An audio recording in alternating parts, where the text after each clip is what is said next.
మీ business ఏదైనా మీ ఊర్లో promotion చేయాలంటే అది సుమన్ టీవీతోనే సాధ్యం. ఇప్పుడే సంప్రదించండి. Welcome to Suman TV. నేను మీ శ్రవంతి. ప్రస్తుతం మనం ఇప్పుడు జగిత్యాల జిల్లా మల్యాల మండలం కొండగట్టులో అయితే ఉన్నామండి. కొండగట్టు చాలా ఫేమస్ టెంపుల్. మనమైతే ఇప్పుడైతే ఇక్కడికైతే రావడం అయితే జరిగింది. చూద్దాము.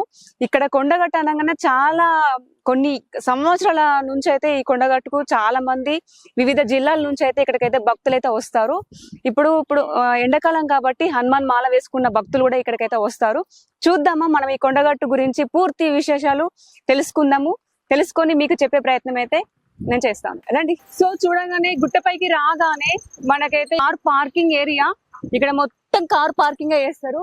ఇక్కడ నుంచి అయితే మళ్ళీ మనం పైకి వెళ్ళాలి. అక్కడ పైన దేవుడు ఉంటాడు. ఇది మొత్తం కార్ పార్కింగ్ ఏరియా. ఈ హనుమాన్ జయంతి అప్పుడు అయితే అసలు చాలా మంది వస్తారు. ఎక్కడెక్కడ నుండి అయితే భక్తులు అయితే వస్తారు హనుమాన్ ఇక్కడ దర్శించుకోవడానికి. హనుమాన్ భక్తులు చాలా మంది, అసలు చెప్పలేని మంది. ఎందుకంటే మహిమ గల దేవుడు హనుమాన్ కాబట్టి ఆయన దర్శించుకోవడానికి అయితే చాలా మంది వివిధ జిల్లాల నుంచి అయితే భక్తులు అయితే ఇక్కడికి వస్తారు. సో చూడండి, ఇక్కడ చాలా మనకు కార్లు కూడా కనిపిస్తున్నాయి. కార్ పార్కింగ్ చూడండి.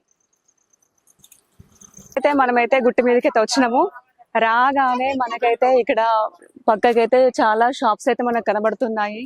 వెరైటీగా ఉన్నాయి, మంచిగా ఉన్నాయి. చాలా షాప్స్ అయితే మనకు కనబడుతున్నాయి. రైట్ సైడ్ లో కూడా మనకి కొత్తగా వేసినట్టున్నారు. ఇది రండి చూద్దాం, లోపలికి వెళ్దాం.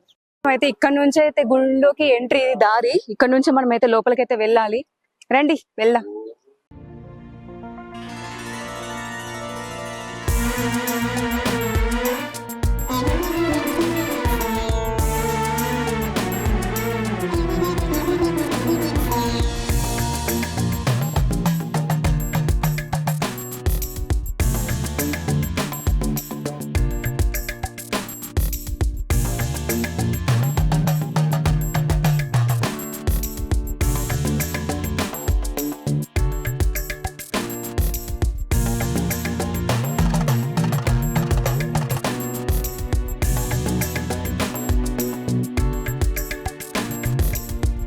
మాట్లాడడానికి కొండగట్టు ఆంజనేయ స్వామి దేవస్థానం ప్రధాన అర్చకులు మనతో పాటు ఉన్నారు.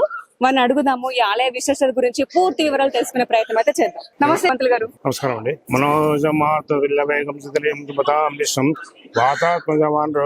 శ్రీరామదూతం ప్రసానమామి. ఆంజనేయ స్వామి తెలంగాణలో ప్రసిద్ధమైన పుణ్యక్షేత్రం అండి. ఇక్కడ చాలా వేలాది మంది భక్తులు వచ్చి స్వామిని దర్శనం చేసుకుని వాళ్ళ సాధక బాధకాలు చేసుకుని అనుకున్న కోరిక నెరవేర్చుకొని వెళ్తున్నారు. దగ్గర 600 సంవత్సరాలు అయిందండి ఇది స్వామి యొక్క వెలిసి. అంతమంది ఋషులు వచ్చే రోజు తపస్సు చేసుకుని రోజు స్వామి ముక్కు వెళ్ళేవాళ్ళట. దాని తర్వాత మన కలియుగం లోపల మన ద్వాపరయుగం లోపల మన రాముడు లక్ష్మణుడు ముచ్చిపోయినప్పుడు ఆంజనేయ స్వామి సంజీవ ప్రసాద్ తీసుకురాడు. ఇక్కడ ముళ్ళ గో ఉన్నది. ముళ్ళు తపస్సు చేసుకుంటే రాక్షసు సదాంచేవారట. అప్పుడు స్వామిని వేడుకుంటే ఇక్కడ స్వామి ముక్క మన కుడపై ఒక ముక్క పడ్డట్టు ఇక్కడ మనకు ఆధారం అందరూ మనకు ఇప్పటికి కూడా మన ఋషులు ఇప్పుడు కూడా ప్రస్తుతానికి కూడా ఇప్పుడు సంవత్సరం ఒకసారి వచ్చి తెలియకుండానే స్వామి దర్శనం చేసుకుంటుంటారు. ఇంకా భక్తులు కూడా పండుకుంటే కూడా స్వామి వస్తుంటే భక్తులు లేచి అహంకారాలు చేసుకుంటా వాళ్ళు వెంటనే చేసుకోవడం వెంటనే తిరుగుతుంటారు. వాళ్ళు వచ్చుకోవడం పోతుంటే ఆ టైంలో వెళ్ళిపోతుంటారు. సంవత్సరం ఒకసారి చేసుకోవడం పోతుంటారు. ఇప్పుడు కూడా అలాగే ఉంటుంది. వాళ్ళు అనుకున్న కోరిక ఇక్కడ ఏదైనా మన స్వామి మంత్రాలు చేసినా తంత్రాలు చేసినా సంతానం పోని వాళ్ళం కానీ మాట్లాడని వాళ్ళ ఎంతో మంది వస్తారు. భక్తులు వాళ్ళు అనుకున్న కోరికలు నెరవేరుతున్నాయి. మాట్లాడని వాళ్ళు కూడా మాటలు వస్తున్నాయి ఇక్కడ ఉన్నాయి. సంఘటనలు కూడా జరిగింది. చాలా మట్టుకు విన్నాను పంతులు గారు, కొంతమందికి దయ్యాలు పట్టినాయని అంటారు. అట్లాంటి వాళ్ళు కూడా వస్తారు. అట్లాంటి వాళ్ళు కూడా వస్తున్నారు. దయ్యాలు పట్టిన వాళ్ళు ఒక్కసారి పెద్ద పెద్ద చెట్లు ఎక్కిరు ఇక్కడ. లేడీస్ ఎక్కిరు పెద్ద పెద్ద చెట్టు. ఎందుకంటే ఆ శక్తితో ఎక్కారు. బట్టి మామూలు ఎక్కారు. ఆ శక్తి ద్వారా ఎక్కారు అనమాట. ఇలా అనుకున్న కోరిక నెరవేరుతున్నాయి. మనకి స్వామి యొక్క తీర్థ ప్రసాదం తీసుకెళ్లి వాళ్ళు పంట పొలాల్లో వేసుకొని పంటలు బాగా వండాలని పంట కూడా ఎన్నో జరుగుతున్నాయి మనకు. తర్వాత ఇక్కడ మనకు హనుమాన్ జయంతి 2 సార్లు జరుగుతాయండి. వైశాఖ మాసంలో 1 సారి జరుగుతుంది. చైత్ర మాసం 1 సారి జరుగుతుంది. 3 రోజులు ఉంటుంది. 3 రోజులు గుడి కంటిన్యూగా ఉంటుందండి. గుడి బంద్ చేయాలి. అయ్యప్ప దీక్షలు ఎలా ఉంటాయో అలా ఇక్కడ జరుగుతుంటాయి. ఇక్కడ తర్వాత రోజు 40-50 మంది దర్శనం ప్రతిరోజు 50 3 రోజులు బాగా జరుగుతాయి ఇక్కడ మనకు. గుళ్ళు కూడా బంద్ చేయారు 3 రోజులు. 24 hours జరుగుతూనే ఉంటుంది. మొత్తం పోలీసు దగ్గరగా మొన్న 1000 మంది పోలీసు వచ్చారు ఇక్కడికి. అంతా పోలీస్ కంట్రోల్ లో ఉంటుంది. మొత్తం అవి జరుగుతుంది. మొత్తం అనమాట. ఎందుకంటే చాలా 60-70-80 సీసీ కెమెరాలు పెట్టారు. మొత్తం పుట్ట అంతా సీసీ కెమెరాలు పెట్టారు. ఎక్కడ ఏం జరుగుతుంది అనేది అంత స్పాట్ తీసుకుంటూనే ఉంటుంటారు. బాగా బాగుంటుంది. మళ్ళీ రెండోది ఇక్కడ మనకు మన సీతారాముల కళ్యాణం కూడా ఇక్కడ జరుగుతుంది. బాగా జరుగుతుందా? శ్రీరాములకి సీతారామ కళ్యాణం జరుగుతాయి.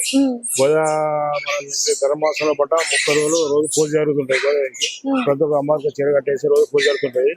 గోదావరి కళ్యాణం కూడా ఇక్కడ జరుగుతాయి. చాలా మన ఉంటుందండి. ఇక్కడ చాలా మంది అనుకున్న కొన్ని ఎన్నో వచ్చారు. కానీ ఇక్కడ ఇంకొకటి ఏంటంటే పైన వెనకాల ఒక గుడి ఉంది కదా, అక్కడ భైరవ స్వామి చాలా మంది దర్శించుకుంటారు. ఆలయం గురించి కొంచెం చెప్పండి. ఆలయం గురించి బేదరాశం అంటే మరి ఎందుకంటే భైరవ కథలు ఉంటాయి కదా. బేదరాశం అంటే స్వామిని కాపాడుతుంది కాబట్టి ఏమైనా కూడా స్వామిని మనం కాపాడుతారు అన్నమాట. అటువంటి చాలా ఫేమస్ అవుతారు. ఫస్ట్ యాక్చువల్ ఏంటంటే దర్శనం అక్కడ చేసి ఇక్కడ రావాలి. కానీ పెద్ద జనం అంతా ఇక్కడికి వచ్చేసి అడుగుతుంటారు. ఇంకా ఈ ఆలయ విశిష్టం అంటే ప్రతిరోజు 30-40 వేల మంది దర్శించుకుంటారు. ఇక్కడ మనం ఏం లేకుండా మనకు తెలంగాణలో పట్ట చాలా ఎక్కడైనా ఆంజనేయ స్వామి ఏకముఖం ఉంటాయి, పంచముఖాలు ఉంటాయి. ఇక్కడ ఆంజనేయ స్వామి 2 ముఖాలతో వేశాడు. ఇక్కడ పంచముఖాలలో నాగ సముఖంతో వేశాడు. ఇది ఆంజనేయ కంటే పవర్ఫుల్ నాగ సముఖం అనమాట. ఎన్నో జనం బాగా వస్తుంటారు. ఇక్కడ మీద అంటే కొద్దిగా ప్రాబ్లమ్స్ చేసుకుని కొద్దిగా ప్రాబ్లమ్స్ అన్ని బాగానే ఉంటాయి. మంచిగా ఉంటుంది. మొత్తానికి ఆలయం దర్శించుకున్న వాళ్ళకైతే జన్మ ధన్యమైపోతుంది. ఎందుకంటే మాటలు రాని కూడా పవన్ కళ్యాణ్ కూడా ఇప్పుడు మనకు యాక్సిడెంట్ అయ్యే బస్ బోర్డు స్వామి చేయబట్టి ఇక్కడ చెప్పి సార్ ఇప్పుడు చాలా సందర్శన వాళ్ళ వీక్లీ కూడా వచ్చి మనం పూజ చేసుకుని వెళ్ళారు. ఇక్కడ మన అతను వచ్చి చాలా మంది ఆంధ్ర వాళ్ళు బాగా అంటే చుట్టుపక్కల మొత్తం ఇక ఇండియా లెవెల్ ఇక్కడికి వస్తారు. ఎక్కడెక్కడ నుండి వస్తారు. మహారాష్ట్ర నుంచి కూడా వస్తారు. మేము మహారాష్ట్ర బాగా వస్తారు. అంటే అసలు మన డిస్ట్రిక్ట్ కాకుండా అదర్ డిస్ట్రిక్ట్ లో నుంచి కూడా మనకి చాలా మంది తెలంగాణ మన తెలంగాణ అందులో చాలా మంది వస్తారు. చాలా మంది వస్తారు. దక్షిణ మధ్య అవుతున్నాయి. రామకృష్ణ ప్రధాన పూజారి కొండగట్ట ఇక్కడే ఉంటారు. అంటే ఎన్ని సంవత్సరాల నుంచి మీరు ఇక్కడ పూజలు చేస్తున్నారు? అంటే ఇక్కడ వంశపరంపర అర్చకులు అనమాట. ఆ మధ్య ఎన్టీ రామారావు వచ్చి వంశపర అర్చకులు తీసుకెళ్ళి పెట్టాడు. సార్లు తీసుకుంటే మీరు చేస్తున్నారు. పొద్దున ఎన్ని గంటలకు దేవస్థానం ఓపెన్? 4కి ఓపెన్ అవుతారు. 4కి వచ్చి స్వామి 6 గంటల చేస్తారు. 6కి కూడా ఓపెన్ అవుతాయి. పబ్లిక్ మాత్రం 6కి దర్శనం చేసుకుంటారు. రాత్రి 8 వరకు కంటిన్యూ నడుస్తారు. అంటే బయట ఓన్లీ మన 6 to 8 మన 4:30 6 వరకు బ్రేక్ అవుతాయి. మిగతా రోజుల్లో మిగతా రోజులలో ఇప్పుడు పండుగ కాకుండా మిగతా రోజుల్లో గుడి ఎప్పుడు తీసే ఉంటారు. మనకు ఉత్సవాలప్పుడు అనుభవించాల్సినప్పుడు గుడి అనేది క్లోజింగ్ అనేది ఉండదు. ఎప్పుడు కంటిన్యూషన్ గా నడుస్తూనే ఉంటారు. దర్శనాలు అయితే దేవుడు అయితే ఖచ్చితంగా దర్శనం ఇస్తాడు. నమస్తే అమ్మా. నమస్తే. ఎక్కడి నుంచి వచ్చారు మీరు? మోత నుంచి వేల్పుల మండల్. ఎంత దూరం ఉంటది ఇక్కడికి? మస్తు దూరం ఉంటది. బాగా దూరం ఉంటదా? ఏ రోజు వచ్చారు? నిన్న వచ్చిర్రు. దర్శనం బాగా అయిందా? మరి బాగా మంచి అనిపిస్తుందా ఇక్కడ కొండగట్టుకు వస్తే? బాగా అనిపిస్తుంది. దేవుడు చల్లగా చూస్తున్నాడా? మంచిగా ఉందా మీకు? దర్శనం బాగా జరిగింది కదా? ఓకే. పొద్దు మాకు మంచిగా జరుగుతుంది. ఎట్లా అనిపిస్తుంది మరి? మంచిగా అనిపిస్తుంది. ఇప్పటికైతే మంచిగా అనిపిస్తుంది. ఎన్ని సంవత్సరాల నుంచి వస్తారు ఇక్కడికి? ఇదే ఫస్ట్ అమ్మా. మీరు రావడం ఇదే ఫస్ట్ టైమా? వచ్చినప్పుడు మీకు మంచి దర్శనం అయింది. ఓకే అమ్మా. మంచిగా పొద్దుగల అయింది. పొద్దుకి అవుతుంది. 2 సార్లు దర్శనం చేసుకున్నారు. 2 సార్లు దేవుడు మిమ్మల్ని రప్పించుకున్నాడు. ఏ ఊరు మీది? దిగుతుంది అంబర్పేట. గాలికి అవట్లేదు. ఆగుతలేదు. ఏం చేయాలి? మొక్కుకున్నారా? ఇవి ఎన్ని దీపాలు ఉంటాయి? 101 కావచ్చు అమ్మా. ఇవి లెక్క పెట్టిరా మీరు? లెక్క పెట్టలే కానీ 101 కావచ్చు. 101 ఉంటాయి అంటారు. మీ నమ్మకం? ఖచ్చితంగా 101 ఉంటాయి అని. మంచిగా అనిపిస్తుందా? దర్శనం చేసుకున్నారా? మంచిగా అనిపిస్తుంది. ఇప్పుడే మంచిగా లేకుండా వచ్చినాం. ఇక్కడికి వస్తే మంచిగా అవుతుంది అంటారా? మంచిగా అవుతుంది. స్వామివారు నమ్ముకుంటే ఏదైనా అన్ని మంచిగా జరుగుతాయి. అంటే ఎప్పుడెప్పుడు వస్తారు మీరు? ఏ టైంలో? అంటే ప్రతి సంవత్సరం వస్తారా లేకపోతే ఇంకేదైనా? ప్రతి సంవత్సరం వస్తాం. మళ్ళీ నడమ రావాలంటే వస్తాం. మీకు ఎప్పుడు దేవుడిని చూడాలనిపిస్తే అప్పుడు వచ్చి దర్శనం చేసుకుంటారు. మంచి అనిపిస్తుంది వచ్చినప్పుడల్లా దర్శనం చేసుకుంటే? మంచిగా అనిపిస్తుంది. ఇప్పుడే మంచిగా అనిపిస్తలేదు. ఎందుకంటే మీద ఉండి మంచిగా అనిపిస్తలేదు. కానీ మీ మీదేనా? ఏంటిది? ఎవరున్నారు? ఇక మంత్రాలు చేసుడు. మీ ఊర్లో మంత్రాలు చేసి మీకు ఆరోగ్యం బాగాలేదు. ఇప్పుడు ఇక్కడికి వస్తే పోతుందా? పారిపోతుందా? మంత్రాలు గాని ఏమైనా దయ్యాలు భూతాలు ఉంటే పోతాయి. ఇక్కడికి వస్తే పోతాయి. మీకు నమ్మకమే బాగా సత్యం. దేవుడు అనుకున్నట్టు అవుతుంది. ఇంతవరకు దాకా అనుకున్నట్టు అయింది. ఇప్పుడే పాన మంచి లేక మళ్ళీ వచ్చినాం. ఇప్పుడు వారగొట్టే ఇక మళ్ళీ ఇంకా బాగా నమ్మకం అనిపిస్తుంది. ఇంకా స్వామివారు అయితే మిమ్మల్ని మంచిగా కరుణించి మంచిగా చూసుకుంటుంది. ఇప్పటి వరకు అయితే ఇక్కడికి వస్తే దయ్యాలు భూతాలు మొత్తం పోతాయి అని చెప్పేసి ఒక నమ్మకం కొద్ది అయితే ఇక్కడికి వస్తున్నారు. ప్రతిసారి వస్తారు. 10 మంది నమ్మకమే. దేవుడు అంటే నమ్మకమే. సత్యమే. సత్యమే. నిన్న పబ్లిక్ ఇంత మంది దొబ్బ రాలేదు మంది. అవునా? నిన్న బాగా శనివారం రాలేదు. గణవాలేదు. మొత్తం శనివారం మంగళవారం బాగా నిన్న మీరు వస్తే పట్టంత మంది చూస్తారు పబ్లిక్. అవునా, వస్తాం మళ్ళీ ఒక రోజు బాగా మంది ఉన్నప్పుడు వస్తాము. అప్పుడు అందరూ బాగా మంది ఉంటారు. శనివారం నాడు మంగళవారం నాడు బాగా మంది ఉంటారు. శనివారం మంగళవారం మాత్రం చాలా మంది ఉంటారు. మిగతా టైంలో కొంచెం రద్దీ తక్కువ ఉంటది. ఇక ఇక్కడ ఉండేటోళ్ళే ఉంటారు. 5 రోజుల 11 రోజుల 21 రోజా ఇట్లా ఉంటారు. కొంతమంది మొక్కుకుంటారు కదా, 5 రోజులు ఉంటాము 11 రోజులు ఉంటాము నిద్ర చేస్తాము అనుకుని వస్తారు కదా. ఆరోగ్యం మంచిగా ఉండాలి అని అర్థం. ఇక్కడికి వస్తే మంచిగా అవుతుంది ఆరోగ్యం. మంచిగా అవుతుంది. నేను మా పంతులు గారు అన్నారు ఇందాక మాటలు రాని వాళ్ళు కూడా ఇక్కడికి వస్తే మాటలు అయితే అత్తయి. వస్తాయా కాళ్ళు ఎప్పుడైనా ఎవరికైనా కాళ్ళు పడిపోయిన వాళ్ళు ఉంటది, కాళ్ళు అత్తయి. అవునా, నూనె రాస్తా ఉంటే భగవంతుంది రాస్తే అత్తయి సాగు వస్తాయి. కాలు నడవరాని వాళ్ళకైతే ఇక్కడికి వచ్చి దేవుడి దగ్గర నూనె రాస్తే మంచి కాలు మళ్ళీ నడవస్తుంది. అవును, మంచిగా అనిపిస్తది. నమ్మకం మాకు నమ్మకం ఉంది. సంతానం లేని వాళ్ళకు కూడా సంతానం అవుతుంది. వస్తే సంతానం లేని వాళ్ళకు కాదు పో అని అన్నా గానీ అవుతుంది. ఇక్కడికి వచ్చి దర్శనం చేసుకున్న వాళ్ళకైతే 5 రోజుల 11 రోజుల ఉండి దర్శనం చేసుకోవాలి. రోజు చుట్టూరుగా గయంపోతికి పరిరక్షణ చేయాలి. ఇక నమ్మకమే మాకు.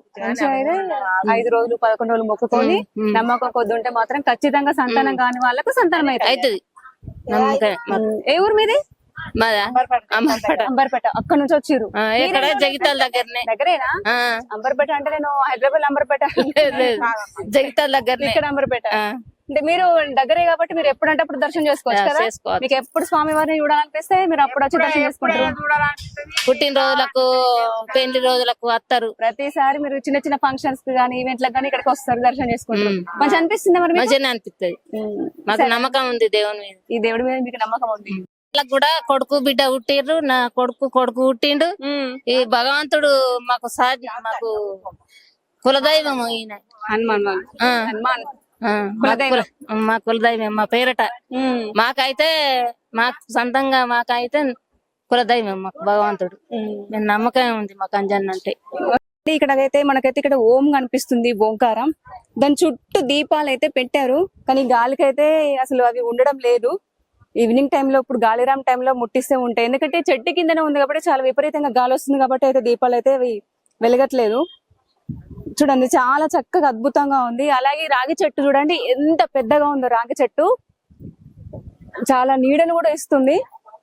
ఒకవేళ ఎవరికైనా పైన దయ్యాలు గాని భూతాలు గాని మంత్రాలు గాని ఎవరికైనా చేసి ఉంటే ఈ చెట్టు నీడకు వచ్చి ఇక్కడ సేద తీరితే మాత్రం పైన ఉన్నాయని చెప్పేసి పోతాయని చెప్పేసి ఇక్కడ ఉన్నటువంటి భక్తుల విశ్వాసం.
మనము కొండగట్టులోని కింది కొండగట్టుకైతే వచ్చినాము. ఇక్కడ కింది కొండగట్ట దగ్గర పంచముఖ హనుమాన్ దేవస్థానం వద్దకైతే వచ్చినాము.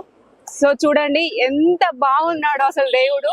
ఇది ఇక్కడ శ్రీ కాసుగంటి లక్ష్మీ నరసింహారావు స్మారక ఆధ్యాత్మిక పర్యాటక కేంద్రం, శ్రీ కాసుగంటి నారాయణపురం దిగువ కొండగట్టు ముత్యంపేట. ఇక్కడికైతే మనం అయితే వచ్చినాము. ప్రజెంట్ ఇప్పుడు ఇక్కడ పంచముఖ హనుమాన్ మనకు కనిపిస్తున్నాడు. ఎంత బాగున్నాడో చూడడానికి కూడా 2 కళ్ళు అయితే అసలు సరిపోతలేవు. ఎంత అద్భుతంగా ఉందో చూడండి. రండి మనం దగ్గర దాకా వెళ్ళి కూడా మనం దర్శనం చేసుకుందాం. సో చూడండి మనం దగ్గర దాకా వచ్చినాము. ఎంత బాగుండో దేవుడు అయితే. మనమైతే అంత పైకి ఎక్కలేను కాబట్టి నేను ఇక్కడ నుంచే దండం పెట్టుకుంటాను. జై శ్రీరామ్. ఎంత బాగుండో పంచముఖ హనుమాన్. చాలా చాలా బాగున్నాడు. చూడడానికి కూడా 2 కళ్ళు అయితే సరిపోతలేవు, అంత అద్భుతంగా ఉంది.